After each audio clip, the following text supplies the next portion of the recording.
चलिए आज की क्लास में हम डिस्कस करेंगे सेल और टिश्यू के बारे में, है ना। बेसिकली अपन सेल, ब्लड और टिश्यू पढ़ेंगे। सेल, ब्लड, टिश्यू आपका एमएसएन का टॉपिक, जिसमें से आपके एग्जाम के अंदर है एवरेज अगर देखोगे सेल टिश्यू, किस्मत की बात है, कभी लक अच्छे हो तो 2-3 क्वेश्चन आपके सेल टिश्यू से देखने को मिलते हैं। इसके अलावा ब्लड आपका इंपॉर्टेंट टॉपिक है, जहां से आपके डिजीज पोर्शन से, आपके ब्लड के कंपोनेंट से रिपीटेड क्वेश्चन एग्जाम में देखने को मिलते हैं। ओवरऑल अगर बात करें तो एवरेज 5-6 क्वेश्चन आपके इस पूरे टॉपिक में से देखने को मिलते हैं, है ना। तो आज हम फर्स्ट वन बात करेंगे सेल के बारे में। ओके, चलिए, व्हाट इज द सेल। हाँ जी, सेल क्या है अगर बेसिक से स्टार्ट करें तो हम कहते हैं सेल, और व्हाट इज द सेल, कि सेल हमें किसे कहेंगे, सेल क्या है। हाँ, basic unit of a life. Yes, very good, कि हम कहते हैं this is the basic unit of a life. Cell को हम कह सकते हैं दिस इज द बेसिक, या मैं कह सकता हूं फंडामेंटल, या मैं कह सकता हूं structural unit. Basic unit, fundamental unit, structural unit, है ना, ऑफ ए लाइफ या ह्यूमन बीइंग। ह्यूमन बीइंग की जो बेसिक सबसे छोटी से छोटी आपकी, मैं कह सकता हूं छोटी से छोटी इकाई जो है वो क्या है, आपका सेल है। ओके, तो ये हम कहते हैं कि cell is the basic, fundamental and structural unit of a human being and a life. इसके अलावा हम कहते हैं कि जो सेल है, सेल किससे बनती है, बताइए, कि आपकी जो सेल है, अगर मैं ओवरऑल बात करूं कि इस धरती पर सबसे छोटी से छोटी चीज क्या है, इस अर्थ के ऊपर सबसे छोटी से छोटी चीज क्या है, या आपकी जो सेल है वो किससे मिलके बनी है। हाँ, कि हम कहते हैं आपकी बॉडी की सबसे छोटी यूनिट क्या है, सेल है, लेकिन सेल भी किसी चीजों से मिलके बनी हुई है, तो वो चीजें क्या है। हाँ, सेल जो है, यस, एटम किससे बनी है, एटम से बनी है। देखो सिंपल सा बात बताता हूं, जो सेल है, सेल के अंदर पाए जाते हैं कंपाउंड। क्या पाए जाते हैं, कंपाउंड। ठीक है, कंपाउंड जो होते हैं वो किससे बनते हैं, मॉलिक्यूल से बनते हैं। किससे बनते हैं, मॉलिक्यूल से। सेल जो है, सेल बनती है कंपाउंड से, और कंपाउंड किससे बनता है, मॉलिक्यूल से बनता है। और मॉलिक्यूल जो है वो किससे बनता है, एटम से बनता है। किससे बनता है, एटम से। और एटम किससे बनते हैं, आपने पढ़े होंगे electron, proton, neutron. Electron, proton है, न्यूट्रॉन, है ना। तो ये इलेक्ट्रॉन, प्रोटॉन, न्यूट्रॉन मिलके क्या बनाते हैं, एटम बनाते हैं। एटम से क्या बनेगा, मॉलिक्यूल बनेगा। मॉलिक्यूल से क्या बनेगा, कंपाउंड बनेगा। और कंपाउंड से क्या बनेगा, सेल बनेगी। कंपाउंड से क्या मिलेगी, सेल बनेगी। अगर ह्यूमन बीइंग की बॉडी की बात करूं, अगर ओवरऑल अपनी बॉडी की बात करें, तो हमने कहा कि बॉडी की जो सबसे छोटी यूनिट है वो क्या है, आपकी सेल है। बॉडी की सबसे छोटी यूनिट क्या है, सेल। इसके अलावा बॉडी में और क्या पाया जाता है, आपकी बॉडी में सेल के अलावा और क्या पाया जाता है, बताइए चैट सेक्शन में, कि आपकी बॉडी में सेल के अलावा और क्या पाया जाता है। हाँ,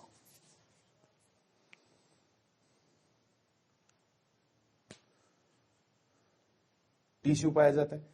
हाँ, सो टिश्यू किससे बना, टिश्यू भी किससे बना, सेल से बना, है ना। आगे अभी बात करेंगे टिश्यू किससे बना, सेल से बना। इसके अलावा सेल के साथ साथ क्या पाया जाता है, फ्लूइड पाया जाता है। क्या पाया जाता है, फ्लूइड पाया जाता है। सेल और फ्लूइड दोनों मिलकर क्या बनाते हैं, बॉडी बनाते हैं। अपनी जो ह्यूमन बीइंग है, मैं कुछ भी कह सकता हूं कि कोई भी अगर ऑर्गेनिज्म है तो उस ऑर्गेनिज्म के अंदर दो चीजें हैं, एक तो सेल है और एक क्या है, फ्लूइड। सेल के अंदर जो फ्लूइड है उसे हमने कह दिया इंट्रासेलुलर फ्लूइड, और सेल के बाहर जो फ्लूइड है उसे हमने कह दिया एक्स्ट्रा सेलुलर फ्लूइड। लेकिन ओवरऑल अगर बात करूं तो आपकी बॉडी के अंदर केवल दो चीजें पाई जाती है, जो कि क्या है, आपका सेल एंड फ्लूइड है, सेल एंड फ्लूइड।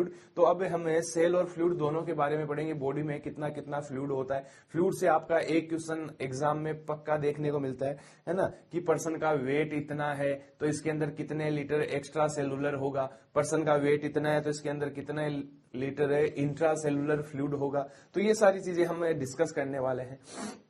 इसके अलावा देखो, ये बेसिक बेसिक बातें कर रहे हैं, अभी लिखना स्टार्ट करेंगे। इसके अलावा मैं कहूं कि जो आपकी बॉडी है, इस बॉडी के अंदर है जो सेल्स है, सेल मिलकर क्या बनाती है, सेल मिलकर। अगर मैं कहूं कि सेल, तो आपकी ऐसी सेल जिनकी स्ट्रक्चर सेम है, जिनके फंक्शन सेम है, ऐसी सेल जिनके स्ट्रक्चर और फंक्शन सेम है, वो आपस में जुड़कर क्या बनाएगी? टिश्यू बनाएगी। वो आपस में जुड़कर क्या बनाएगी?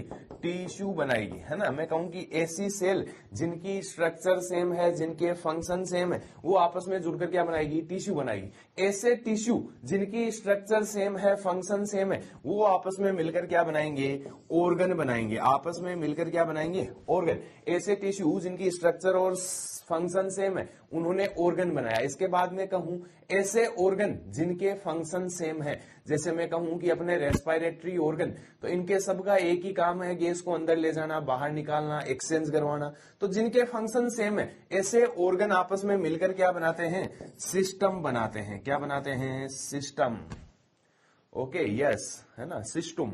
हाँ, तो ये क्या बनाएंगे? सिस्टम बनाएंगे। और सिस्टम आपस में मिलकर क्या बनाएगा? ऑर्गेनिज्म बनाएगा। सिस्टम आपस में जुड़ेंगे तो क्या बनेगा? ऑर्गेनिज्म बनेगा। यस, है ना। ह्यूमन बीइंग क्या है? ऑर्गेनिज्म है। ठीक है। मैं कहूं एनिमल, एनिमल क्या है? ऑर्गेनिज्म। प्लांट क्या है? ऑर्गेनिज्म। तो सेल, सेल से बना टिश्यू, टिश्यू से बना ऑर्गन, ऑर्गन से बना सिस्टम, और सिस्टम ने आगे जाके क्या बना दिया? ऑर्गेनिज्म बना दिया। ऑर्गेनिज्म वो होगा जिसमें कई तरह के सिस्टम पाए जाते हैं।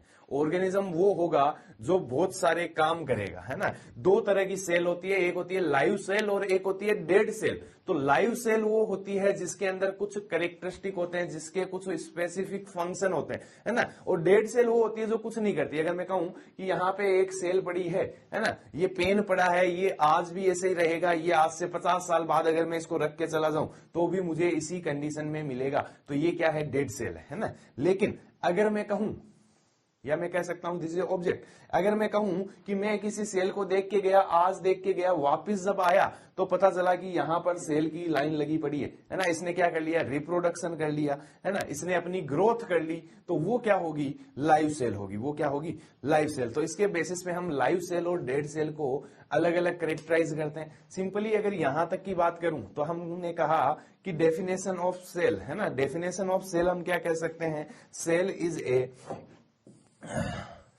इज ए, हाँ, डेफिनेशन ऑफ सेल की अगर बात करूं तो मैं कह सकता हूं cell is a basic structural, cell is a basic structural and functional unit of life. Cell is a basic structural and functional unit of life. की सेल क्या है? आपकी बॉडी की स्ट्रक्चरल एंड फंक्शनल यूनिट है। Cell ने मिलकर क्या बनाया? टिश्यू बनाया, टिश्यू ने ऑर्गन बनाया, ऑर्गन ने सिस्टम बनाया, और सिस्टम से क्या बन गया? ऑर्गेनिज्म बन गया। क्या बन गया? ऑर्गेनिज्म बन गया।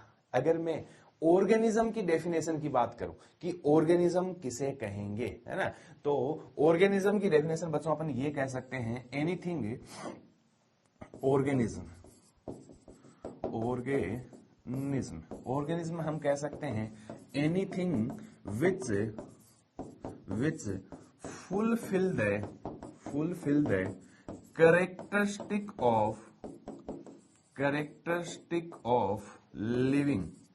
ऐसी कोई भी चीज जो लिविंग के कैरेक्टरिस्टिक शो करे, है ना। अभी मैंने कहा कि मैं यहाँ पे एक सेल रख के जाऊं, वापस 2 साल बाद आके देखूं, मुझे यहाँ पर दुनिया भर की सेल दिखाई दे। इट मीन्स वो क्या शो कर रही है? कैरेक्टरिस्टिक ऑफ लिविंग शो कर रही है। उसने अपने रिप्रोडक्शन की है, उसने अपनी ग्रोथ की है ना। तो अभी हम बात करेंगे लिविंग के कैरेक्टरिस्टिक क्या क्या होते हैं। लेकिन जो भी सेल आपका क्या शो करेगी? लिविंग के कैरेक्टरिस्टिक शो करेगी, उसे हम क्या कह देंगे? ऑर्गेनिज्म कह देंगे। उसे हम क्या कह देंगे? ऑर्गेनिज्म कह देंगे। ऑर्गेनिज्म का एग्जांपल अगर बात करूं तो ह्यूमन बीइंग क्या है? एक ऑर्गेनिज्म है। ह्यूमन बीइंग क्या है? ऑर्गेनिज्म है। प्लांट क्या है? ऑर्गेनिज्म है। एनिमल क्या है? ऑर्गेनिज्म है ना। तो these all are the organism, these all are the organism, है ना। जो भी चीज जिंदा है, जो भी चीज रेस्पिरेशन कर रही है, जो भी चीज डाइजेशन कर रही है, एक्सक्रीशन कर रही है, वो सारी की सारी क्या है? ऑर्गेनिज्म है। वो सारी की सारी क्या है?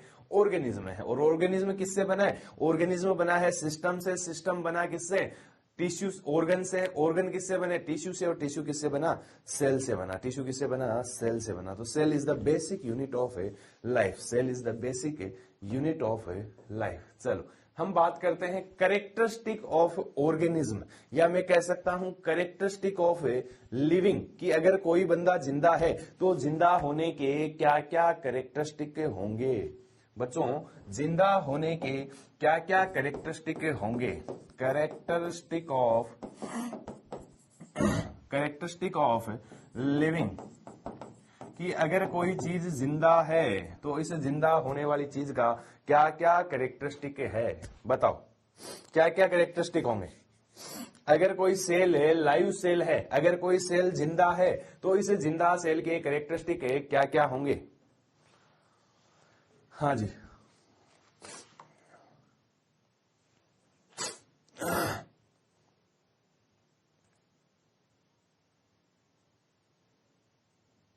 इंस्पिरेशन एंड एक्सपीरेशन करेगा, वेरी गुड। रेस्पिरेशन करेगा, वेरी गुड। ग्रोथ करेगा, है ना। इसके अलावा क्या करेगा कोमल? एक्सक्रीशन करेगा, शाबाश। हाँ, इससे पहले ज्यादा नहीं हुआ, अभी अपन ने बेसिक बात की है। खुशी, हाँ, बेसिक अपन ने पढ़ा है कि भाई सेल क्या है। अपन ने इतना ही कहा है कि cell is the basic structural and fundamental unit of a life. Okay, yes. Breathing करेगा, रिप्रोडक्शन करेगा, मूवमेंट करेगा, है ना। सुनो, कैरेक्टरिस्टिक ऑफ लिविंग में आपके जितने भी कैरेक्टरिस्टिक है ना, हाँ, आपके जितने भी कैरेक्टरिस्टिक है वो सारे लिख लो। चाहे आप जो जो काम करते हो केवल इमोशनल होने को छोड़कर, है ना। ऑर्गेनिज्म में जरूरी नहीं है इमोशनल हो या ना हो। मैं कह सकता हूं कि पेड़ है, प्लांट सेल है, प्लांट सेल इमोशनल नहीं होगी, है ना। तो अपने इमोशनल होने को छोड़ के बाकी जितने भी कैरेक्टरिस्टिक है वो आप सारे लिख सकते हो। आप क्या करते हो? रेस्पिरेशन करते हो, है ना। हाँ, ऑर्गेनिज्म क्या करेगा? रेस्पिरेशन करेगा। तो this is the characteristic of living cell, कि लिविंग सेल को क्या करना पड़ेगा? रेस्पिरेशन करना पड़ेगा। रेस्पिरेशन करेगा तो उसको क्या मिलेगा? ऑक्सीजन मिलेगी, है ना। ऑक्सीजन को क्या करेगा? इनहेल करेगा। इसके साथ साथ CO2 को क्या करेगा? एक्सक्रीट करेगा। O2 को इनहेल करेगा। O2 को इनहेल करने के साथ साथ कार्बन डाइऑक्साइड को क्या करेगा? एक्सक्रीट आउट करेगा। दिस इज द रेस्पिरेशन, है ना। आगे डिटेल से बात करेंगे रेस्पिरेशन। इसके अलावा मैंने कहा कि अगर कोई सेल जिंदा है ना, अगर आप जिंदा हो तो आपको क्या चाहिए? खाने के लिए चाहिए। इट मीन्स आप क्या करोगे? डाइजेशन भी करोगे। क्या करोगे? डाइजेशन। हाँ, अपने सारे सिस्टम याद कर लो, है ना। आपकी बॉडी में जितने भी सिस्टम है वो सारे के सारे सिस्टम यहाँ पे काम आने वाले। वो सारे के सारे आपके क्या है? कैरेक्टरिस्टिक है। मैंने कहा रेस्पिरेटरी सिस्टम, डाइजेस्टिव सिस्टम। अब अगर खाओगे तो उस खाई हुई चीज को निकालना भी पड़ेगा, तो मैं कहूंगा एक्सक्रीशन है। तो this is the excretory system, this is the excretory system. इसके अलावा अगर कोई सेल जिंदा है तो जिंदा सेल क्या करती है? अपना रिप्रोडक्शन भी करती है, अपनी नंबरिंग में ग्रोथ भी करती है। तो this is the reproduction, this is the reproduction, है ना। तो अगर कोई सेल लाइव है तो लाइव सेल का कैरेक्टरिस्टिक क्या होगा? कि वो रिप्रोडक्शन भी करेगी। इसके अलावा लाइव सेल क्या करती है? ग्रोथ एंड डेवलपमेंट भी करती है। अगर आप लाइव सेल को देखोगे तो लाइव सेल कंटिन्यूअस क्या करेगी? ग्रोथ एंड डेवलपमेंट भी करेगी। और बताइए, इसके अलावा बताओ और क्या कैरेक्टरिस्टिक होंगे? जिंदा होने के क्या क्या कैरेक्टरिस्टिक हैं? जिंदा रहने के लिए क्या क्या जरूरी है? यस, जिंदा रहने के लिए क्या क्या जरूरी है? ये तो 5 सिस्टम अपने, है ना। रेस्पिरेटरी, डाइजेस्टिव, एक्सक्रीटरी, रिप्रोडक्टिव, है ना, ग्रोथ एंड डेवलपमेंट। हाँ, हेमोस्टेसिस मेंटेन करना। फूड निशा अपन ने लिख दिया कि भाई फूड का क्या करना है? लास्ट में डाइजेशन ही करना है ना। हाँ, फूड का क्या करना है? डाइजेशन ही होना है। हाँ, और क्या जरूरी है? वो गाना नहीं सुना आपने? जिंदा रहने के लिए एक मुलाकात जरूरी है। हाँ, कि जिंदा रहने के लिए क्या जरूरी है? मुलाकात। और मुलाकात करने के लिए क्या करना पड़ता है? मूवमेंट करना पड़ता है। क्या करना पड़ता है? मूवमेंट। यस, हाँ। तो हम कहेंगे क्या? अगर, यस, वेरी गुड आकांक्षा, कि हम कहेंगे कि अगर कोई सेल जिंदा है तो उस जिंदा सेल में, उस जिंदा ऑर्गेनिज्म में क्या देखने को मिलेगा? मूवमेंट देखने को मिलेगा। क्या देखने को मिलेगा? मूवमेंट देखने को मिलेगा। इसके अलावा मैं कहूं, यस, अगर मैं इधर से कोई क्वेश्चन पूछ रहा हूं और आपका उधर से रिप्लाई नहीं आ रहा, इट मीन्स आप रेस्पॉन्स नहीं दे रहे, है ना। रेस्पॉन्स नहीं देता जो बंदा, वो क्या होता है, डेड होता है।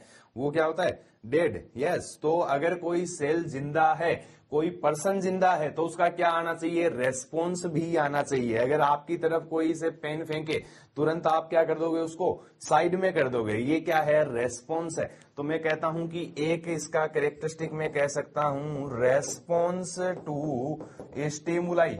रेस्पॉन्स टू स्टिमुलाई की अगर कोई भी स्टिमुलाई दे रहे हैं, है ना, अगर कोई भी स्टिमुलाई दे रहे हैं तो उसके अंदर थोड़ा बहुत क्या आना चाहिए, रेस्पॉन्स भी आना चाहिए। अगर कोई रेस्पॉन्स नहीं आ रहा, इट मीन्स ये सेल लाइव होने वाली कैरेक्टरिस्टिक में नहीं आती है। ओके, चलो इसके अलावा मैं कहता हूं हैबिटेट। अगर कोई सेल लाइव है तो उसका क्या होता है, हैबिटेट भी होता है। हैबिटेट का मतलब क्या होता है बच्चों, what is the habitat.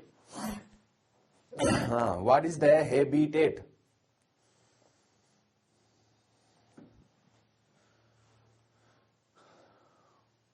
Yes, to adapt according to the situation, या मैं कह सकता हूं एक स्पेसिफिक इन्वायरमेंट होता है। अगर आप हो तो आप एक स्पेसिफिक इन्वायरमेंट में सर्वाइव कर रहे हो, है ना, उस रेंज में सर्वाइव कर रहे हो। अगर मैं कहूं टेम्परेचर, तो इस टेम्परेचर से लेके उस टेम्परेचर की रेंज तक आप सर्वाइव कर रहे हो, उससे ऊपर और नीचे आप सर्वाइव नहीं कर सकते। तो कोई भी सेल अगर लाइव है तो उसके पास पास उसका सुटेबल इन्वायरमेंट होना चाहिए, है ना। यस, उसका अडेप्टेशन होना चाहिए। जिस तरह का इन्वायरमेंट मिलेगा उस तरह से वो क्या करनी चाहिए, अडेप्ट करनी चाहिए। तो दिस इज द हैबिटेट, है ना, दिस इज द हैबिटेट की इसका मतलब मैं ये कह सकता हूं कि सराउंडिंग इन्वायरमेंट होना चाहिए। क्या होना चाहिए, सराउंडिंग इन्वायरमेंट होना चाहिए।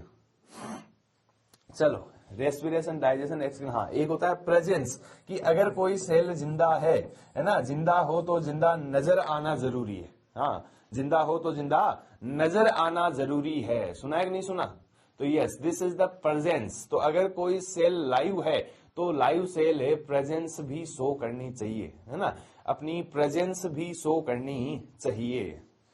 यस, तो this is the characteristic of living. This is the characteristic of living. हाँ, कि क्लास में हो तो क्लास में प्रेजेंस भी शो होनी चाहिए, है ना। ऐसे नहीं कि फोन को आधा किलोमीटर दूर रख के बढ़िया ईयरफोन लगा के बैठ गए, है ना, कि हाँ बस केवल कॉपी में लिखने में ध्यान है, तो वो चीज नहीं होनी चाहिए। यस, तो दिस इज द प्रेजेंस। हाँ, कि कमेंट सेक्शन में ऐसे नाम आना चाहिए कि पता रहे कि अच्छा ये भी है। हाँ चलो, respiration, digestion, excretion, reproduction, growth and development, movement, response to stimuli, habitat and presence.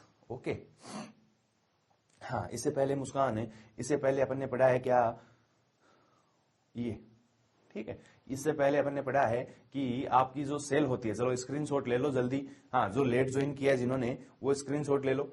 और एक कल की क्लास में याद रखना, फिक्स 9 बजे स्टार्ट कर देंगे, है ना। हाँ, आज तो थोड़ा टेक्निकल इश्यू हो गया था कुछ, इसलिए स्टार्ट नहीं हो पाई। कल की क्लास अपन फिक्स 9 बजे स्टार्ट कर देंगे, तो कोशिश करना हाँ 9 बजे एकदम रेडी रहो। चलिए, इसके बाद हमने पढ़ा था क्या, ऑर्गेनिज्म, कि भाई ऑर्गेनिज्म कहते किसे हैं। तो हमने कहा कि ऐसी चीज जो क्या करे, लिविंग का कैरेक्टरिस्टिक शो करे। तो लिविंग का कैरेक्टरिस्टिक शो करने वाली को हमने ऑर्गेनिज्म कहा। और उसके बाद हमने देखा है क्या, कि लिविंग के कैरेक्टरिस्टिक क्या क्या होते हैं, जिंदा रहने के कैरेक्टरिस्टिक क्या क्या होते हैं। अब चलो, यहां से जब क्वेश्चन आता है, यहां से जब क्वेश्चन आता है तो क्वेश्चन सिंपल सा आता है, विच ऑफ द